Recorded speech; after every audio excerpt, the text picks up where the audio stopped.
ದುಡ್ಡು ಎಷ್ಟು ಮುಖ್ಯ ಎಲೆಕ್ಷನ್ಗೆ ಅಂತ ಇಷ್ಟು ನೀವು ಯೂತ್ ಅದನ್ನು ಕಾಂಗ್ರೆಸ್ ಅಧ್ಯಕ್ಷರಾಗಿದ್ರಿ. ಅದನ್ನು ಮಾತಾಡೋಂಗೇ ಇಲ್ಲ. ಹಾ. ಆ ದುಡ್ಡಿನ ಬಗ್ಗೆ ಮಾತಾಡೋಂಗೆ ಇಲ್ಲ ಬಹಿರಂಗವಾಗಿ ನಾವು. ಹ್ಮ್. ಹಣನೂ ಮುಖ್ಯ, ಜಾತಿ ಮುಖ್ಯ, ಜಾತಿ ಮುಖ್ಯ. ಎಲ್ಲ. ಹ್ಮ್ ರಾಜಕಾರಣ ಏನಾಗಿದೆ ಅಂದರೆ ಈ ಜಾತಿ ಬಲ, ಹ್ಮ್ ಚೋಳ ಬಲ, ಹಣದ ಬಲ.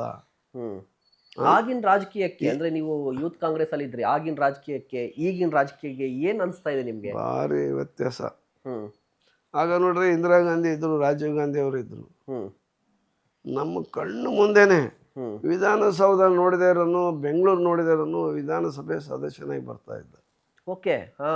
ಹಾಂ, ಬೆಂಗಳೂರೇ ನೋಡಿಲ್ಲ, ವಿಧಾನಸೌಧ ನೋಡಿಲ್ಲ, ಹ್ಮ್ ಅಂಥವರೆಲ್ಲ ವಿಧಾನಸಭೆಯ ಸದಸ್ಯರಾಗಿ ಬರ್ತಾ ಇದ್ರು. ಹ್ಮ್ ಪಾರ್ಲಿಮೆಂಟ್ ಅನ್ನೋದು ಅವ್ರಿಗೆ ಗಗನ ಕುಸುಮ ಬಿಡಿ. ಡೆಲ್ಲಿನಲ್ಲಿ ಹೋಗ್ತಾರೆ, ವಿಮಾನ ಹತ್ತಿಲ್ಲ, ಹ್ಮ್ ಅಂಥವರೆಲ್ಲ ಪಾರ್ಲಿಮೆಂಟ್ ಮೆಂಬರ್ಗಳು ಆದರು ನಮ್ಮ ಕಣ್ಣೆದುರಿಗೆ. ನಾವು ಹ್ಮ್ ಹ್ಮ್ ಹ್ಮ್ ಓಕೆ.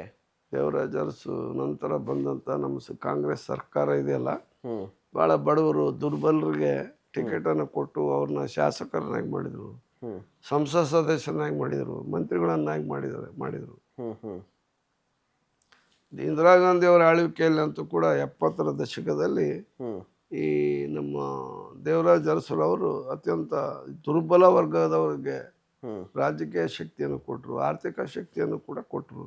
ಹ್ಮ್ ಇಂದಿರಾ ಗಾಂಧಿ ಆಳ್ವಿಕೆ ಏನಿದೆಯಲ್ಲ, ಅದು ದೊಡ್ಡ ಹ್ಮ್ ಈ ದಲಿತರ ಬಡವರ ಒಂದು ಹ್ಮ್ ಆರ್ಥಿಕ ಸ್ವಾತಂತ್ರ್ಯ ಸಿಕ್ಕಂಥ ಇದು ಅದು ವರ್ಷಗಳು. ಹ್ಮ್ ಹ್ಮ್ ಹ್ಮ್ ಬ್ಯಾಂಕ್ ರಾಷ್ಟ್ರೀಕರಣ ಮಾಡೋದ್ರ ಮೂಲಕ, ಆಮೇಲೆ ಉಳುವನೆ ಭೂಮಿಯ ಒಡೆಯ ಅನ್ನೋದು, ಹ್ಮ್ ಅವೆಲ್ಲ ಯೋಜನೆಗಳಿದಾವಲ್ಲ. ಆಮೇಲೆ ಗರೀಬಿ ಹಟಾವು, ಹ್ಮ್ ಬಡತನ ನಿರ್ಮೂಲನೆ ಆಗಬೇಕು. ಹ್ಮ್ ಇವತ್ತೇನಾದರೂ ಸಿದ್ದರಾಮಯ್ಯನವರು ಈ ಯೋಜನೆಗಳು ಕೊಟ್ಟರಲ್ಲ, ಹ್ಮ್ ಪಂಚಜನ ಕಲ್ಯಾಣ ಯೋಜನೆಗಳು, ಹ್ಮ್ ಹ್ಮ್ ಅವೆಲ್ಲವೂ ಕೂಡ ಹ್ಮ್ ಇಂದಿರಾ ಗಾಂಧಿ ಅವರ ಕನಸನ್ನು ನನಸು ಮಾಡಿದ್ದಾರೆ ಅಂತ ಅನ್ನಿಸ್ತಾ ಇದೆ ನನಗೆ. ಹ್ಮ್ ಇವತ್ತು ರಾಜ್ಯದಲ್ಲಿ ಹ್ಮ್ ಬಡತನ ಮುಕ್ತ, ಹಸಿವು ಮುಕ್ತ ರಾಜ್ಯ ಆಗಿದೆ. ಹ್ಮ್ ದೇಶದಲ್ಲಿ ಯಾವ ರಾಜ್ಯನೂ ಕೂಡ ಇಷ್ಟೊಂದು ಹ್ಮ್ ಬಡವರಿಗೆ ಉಪಕಾರ ಮಾಡಿದಂಥ ರಾಜ್ಯಗಳು ಇಲ್ಲ. ಹ್ಮ್ ಅಷ್ಟೊಂದು ಕೆಲಸ ಮಾಡಿದಂಥವರು ನಮ್ಮ ನಾಯಕರಾದಂಥ ಮುಖ್ಯಮಂತ್ರಿ ಸಿದ್ದರಾಮಯ್ಯನವರು ಅಂತ ಭಾಳ ನಾನು ಹೆಮ್ಮೆಯಿಂದ ಹೇಳಲಿಕ್ಕೆ ಇಚ್ಛೆಪಡ್ತೀನಿ. ಇಲ್ಲ, ನಾನು ಸಿದ್ದರಾಮಯ್ಯ ಅವರ ವಿಚಾರಕ್ಕೆ ಬರ್ತೀನಿ. ಅದಕ್ಕೂ ಮೊದಲು ಇಂದಿರಾ ಗಾಂಧಿ ಅವರನ್ನ ಪರ್ಸನಲ್ ಆಗಿ ಮೀಟ್ ಆಗಿದ್ದುಂಟಾ, ಒಡನಾಟ ಇತ್ತ ನಿಮಗೆ? ಮತ್ತೆ ಇಂದಿರಾ ಗಾಂಧಿ ಅವ್ರ ಜೊತೆ ಕಾರ್ನಲ್ಲೇ ಬಂದ್ಬಿಟ್ಟಿದ್ವಿ ನಾವು. ಒಂದು ಘಟನೆ ಹೇಳ್ಬೋದಾ ಏನಾದ್ರು? 78ರಲ್ಲಿ ಹ್ಮ್ ಇಂದಿರಾ ಗಾಂಧಿ ಅವರು ಹ್ಮ್ ಎಮರ್ಜೆನ್ಸಿ ಮುಗಿದಾಗಿತ್ತು. ಓಕೆ. ಆವಾಗ ಈ ಬೇರೆ ಬೇರೆ ಈ ವಿರುದ್ಧವಾಗಿರ್ತಕ್ಕಂಥ BJP, ABVP ಇವೆಲ್ಲ ಇದಾರಲ್ಲ, ಹ್ಮ್ ಇಂದಿರಾ ಗಾಂಧಿ ರಾಜ್ಯದಲ್ಲಿ ಪ್ರಚಾರ ಮಾಡಬಾರ್ದು. ಯಾಕಂದ್ರೆ ಆಕೆ ಅಮ್ಮ ಬರ್ತಾಳಂದ್ರೆ ಬಂಡಿ ಕಟ್ಕೊಂಬರೋರು, ಟ್ಯಾಕ್ಟ್ರಿಯಲ್ಲಿ ಬರೋರು ನೋಡೋಕೆ, ಜನ ಸಾಗರದಂತೆ ಬಂದು ಅಲ್ಲಿ ನೆರೆಯೋರು.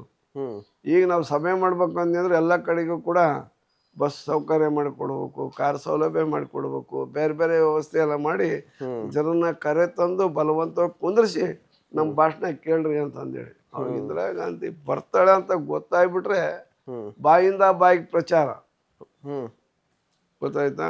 ಸಾವಿರಾರು ಜನ, ಲಕ್ಷಾಂತರ ಜನ ಬಂದು ಅವ್ರ ನೋಡಲಿಕ್ಕೆ ಮತ್ತು ಅವ್ರ ಭಾಷಣ ಕೇಳಲಿಕ್ಕೆ ಸ್ವಯಂ ಪ್ರೇರಿತವಾಗಿ ಬಂದು ನೆರಿತಾ ಇದ್ರು.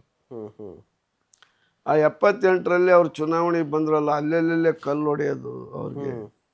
ಆಮೇಲೆ ಅದು ಹೆಂಗೆ ಗೊತ್ತಾ, ಅವ್ರ ಇದಕ್ಕೆ ಅವ್ರ ಕಾರಿಗೆ ಇಂಪಲ ಕಾರು, ಕೆಂಪರಾಜ್ ಅರಸು ಅಂತ ಇದ್ರು, ದೇವರಾಜ್ ಅರಸು ಅವ್ರ ಬ್ರದರ್ ಅವರು, ಅವ್ರದ್ದು ಅದು ಯಾವುದೋ ಇಂಪಲ ಕಾರು. ಆ ಕಾರ್ಗೆ ಕಲ್ಲು ಹೊಡೆದ್ರೆ ಗ್ಲಾಸ್ ಹೊಡಿಬಾರ್ದು ಅಂತಂದೇಳಿ ಈ ವ್ಯಾನ್ಗಳಿಗೆ ಹಾಕಿರ್ತಾರೆ ನೋಡ್ರಿ ಜಲ್ರಿ, ಆ ರೀತಿ ರಕ್ಷಣಾ ಕವಚವನ್ನು ಹಾಕ್ಯಂಬಂದಿದ್ರು.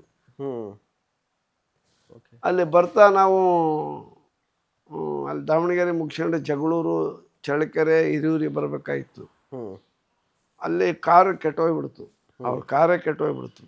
ಹಿಂದೆ ನಾವು ಊಟ ತಗೊಂಬರ್ತಾ ಇದ್ವಿ, ಶಾಮನೂರು ಶಿವಶಂಕರಪ್ಪನವ್ರದ್ದು ಮನೆ ಕಾರು, ಅವರು ಇದ್ರು, ಯಾರು ಇದ್ರು ಎಲ್ಲರೂ. ಆಮೇಲೆ ಇಂದಿರಾ ಗಾಂಧಿ ಅವ್ರು ಇಳಿಸಿ ಆ ಕಾರ್ನಲ್ಲಿ ಕುಂದಿಸ್ಕೊಂಡು ಬಂದ್ವಿ. ಮತ್ತೊಂದು ಸಾರಿ ಕಡ್ತು, ಇನ್ನೊಂದು ಸರ್ತಿಗೆ ಅಲ್ಲಿ ನಮ್ಮ ಶಾಸಕರು, ಈಗ ಹಿಂದೆ ನಮ್ಮ ಪಾರ್ಟಿಯಲ್ಲಿದ್ದರು, ತಿಪ್ಪಾರೆಡ್ಡಿ ಅವರು ಅಂತಂದೇಳಿ, ಅವ್ರ ಅವ್ರದ್ದು ಕಾರ್ ಇತ್ತು. ಅವರು ಒಂದು ಸ್ವಲ್ಪ ಶ್ರೀಮಂತರಿದ್ರು, ಅವ್ರದ್ದೊಂದು ಕಾರ್ಗಳು ಎಲ್ಲ ಊರಲ್ಲಿ ಒಂದು 10-15 ಕಾರ್ ಇರ್ಬೇಕಾದ್ರೆ ಹೆಚ್ಚಾತಾಗ. ಈಗದವು ಎಲ್ಲ ಕಾರ್ಗಳು ಮನೆಗೆ ಎಲ್ಲ ಮನೆಗೂ ಕಾರ್ ಅದಾವೆ, ಎಲ್ಲರ ಹತ್ರ ಇದಾವೆ. ಅವಾಗ ಜಾಸ್ತಿ ಇರಲಿಲ್ಲ. ಅವರು ಬಂದರು, ಅವ್ರ ಗಾಡಿಯಲ್ಲೇ ಕುಂದಿಸ್ಕೊಂಡು ನಾವು ಅವ್ರು ಕೂತ್ಕೊಂಡು ಇದಕ್ಕೆ ಕರ್ಕೊಂಬಂದ್ವಿ. ಎಲ್ಲಿಗೆ? ಜಗಳೂರಿಗೆ. ಜಗಳೂರಿಂದ ಮತ್ತೆ ಆಮೇಲೆ ಚಳ್ಳಕೆರೆಯಿಂದ ಅಲ್ಲಿಗೆ ಹೋದ್ವಿ. ಸಭೆ ಸಮಾರಂಭ ಅಲ್ಲಿ ಇಲ್ಲಿ ನೋಡಿದ್ದು ಇಂದಿರಾ ಗಾಂಧಿ ಅವರು.